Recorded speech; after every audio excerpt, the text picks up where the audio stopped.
అందరికీ నమస్తే. ఆంధ్రప్రభకి స్వాగతం. నేను మీ సంతోషి. ప్రస్తుతం మన ఆంధ్రప్రభ స్టూడియోలో శేఖర్ బాషా గారు ఉన్నారు. నమస్తే సార్. ఆల్రెడీ జానీ మాస్టర్కి పెళ్ళై 2 పిల్లలు కూడా ఉన్నారు. సో ఈవెంట్ని ఎలా మ్యారేజ్ చేసుకోవాలని అనుకున్నారు? ఆయన ముస్లిం కదా, హీ కెన్ ఇంకో పెళ్లి చేసుకోవచ్చు. సో ఆ ప్రకారమే మ్యారేజ్ చేసుకోవాలని రిలేషన్షిప్లో ఉన్నారు. ఆ ప్రకారం చేసుకోవాలని ఆయన అనుకున్నాడో లేదో తెలియదు, కానీ ఈవిడ మాత్రం ఆ ప్రకారం వెళ్దాం అనుకుంది.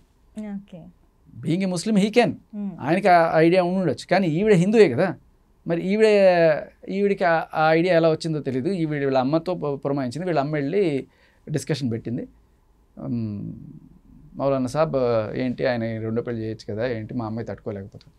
2వ పెళ్లి చేయడం కూడా అసలు ఓకే, చాలామంది చేసుకుంటున్నా ఉన్నాడు. బేసికల్ పేరుకి హిందువులు అని చెప్పుకున్నా బోల్డ్ అంతమందికి మనం చెప్తుంటారు చూడండి.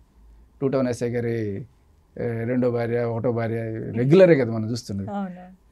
ఇవన్నీ సమాజంలో ఉన్నవే. ఏంటంటే వాళ్ళకి అఫిషియల్, మనకి అన్అఫిషియల్ అంతే. చేసేవాళ్ళు చేస్తూనే ఉన్నారు. తప్ప రైటా అనేది ఎవరి విచక్షణ వాళ్ళది. పెళ్ళం ఒప్పుకుంటే ఏదైనా రైటే, పెళ్ళం ఒప్పుకోకపోతే ఏదైనా రాంగే. సో అలా ఈవిడికైతే ఉండాలి కదా. ఒక అమ్మాయి ఎందుకు తనకన్నా ఏజ్లో అంత పెద్దవాడిని చేసుకోవాలనుకుంటుంది? ఏదో ఉంటే ఒక 2-3 ఏళ్ళు పెద్దవాడిని చేసుకుందాం అనుకుంటుంది. చిలక గోరింకల్లాగా సంసారం చేసుకుందాం అనుకుంటుంది. ఏ ఆడపిల్లైనా అలాగే అనుకుంటుంది కదా. బట్ ఆ వయసులోనే నా కెరీర్ బాగుండాలంటే ఈయన చేసుకుంటే సెట్ అయిపోతాను అంతే కదా. ఇంకా వేరే నాకు తెలీదమ్మా. అంటే ఆయన లవ్ చేయడానికి మేబీ అలా ఉన్న ఆలోచనలో నువ్వంటే నాకు ఇష్టం, నువ్వంటే నాకు ఇష్టం అని చెప్పి నానా రకాలుగా ఆయనతో రొమాన్స్ చేసినప్పుడు మగాళ్ళు కొన్నిసార్లు ఈ ఇంగితం కోల్పోతారేమో. నా ఏజ్ ఏంటి, ఈవిడ ఏజ్ ఏంటి, ఈవిడ ఎందుకు నన్ను ఇంత ఇష్టపడుతుంది అని ఒకసారి ఆయన ఆలోచించాలి కదా మగాడు అనేవాడు. ఆలోచించినప్పుడు ఏ ఆడపిల్ల అయినా సరే 4-5 ఏళ్ళు, మహా అయితే ఒక 10 ఏళ్ళు పెద్దవాడిని, 10 ఏళ్ళు కూడా చేసుకుంటారు, పర్లేదు 10 ఏళ్ళు 11 ఏళ్ళు వాళ్ళని కూడా చేసుకుంటారు. సరే ఎక్కడో కరీనా కపూర్, ఒక సైఫ్ అలీ ఖాన్ కనబడతారులేండి. 20 ఏళ్ళు 22 ఏళ్ళు. ఈయన ఫస్ట్ పెళ్ళికి ఈవిడ వచ్చిందంటే కేక్ కూడా తిన్నదంటే అదే తర్వాత సరే దానికి కూడా నేను తప్పు పట్టను. సరే ఆవిడికి ప్రేమ పుట్టిందే అనుకుందాం, అంత పెద్ద ఆయన మీద కూడా ఈవిడికన్నా.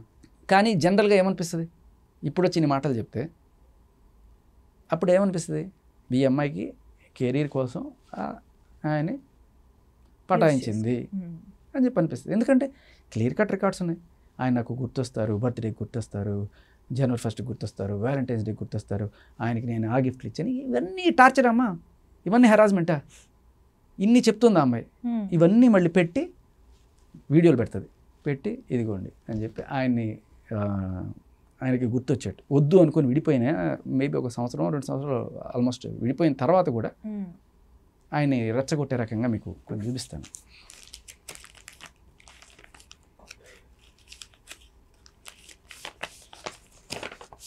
చూడండి,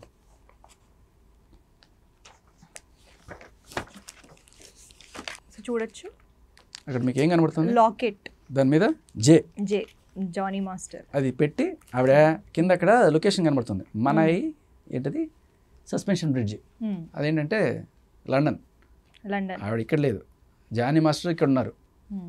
ఆవిడ లండన్లో ఏదో షూటింగ్కి పోయిందో దేనికి పోయినప్పుడు అక్కడ పెట్టిన పోస్ట్, అక్కడ కూడా జానీ మాస్టర్ని తలుచుకుంటూ పెట్టిన పోస్ట్ అనమాట.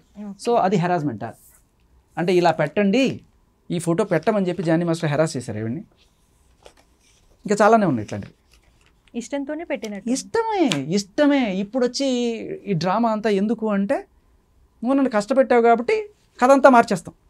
ఓకే, కష్టం ఏమిటి? కష్టం పెళ్లి చేసుకున్న తర్వాత ఇవేం చేయొద్దు, పాయింటే కదా.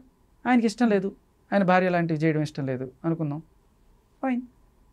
ఇష్టం ఉంటే ఉండాలి, లేకపోతే మానేయాలి. నేను చేస్తాను ఇంకొకలా పడి ఉండాలంటే కుదరదు అది. సో కాకపోతే చట్టాలు ఉన్నాయి కాబట్టి, అవకాశం ఉంది కాబట్టి మేము రకరకాలుగా పెట్టుకోగలం.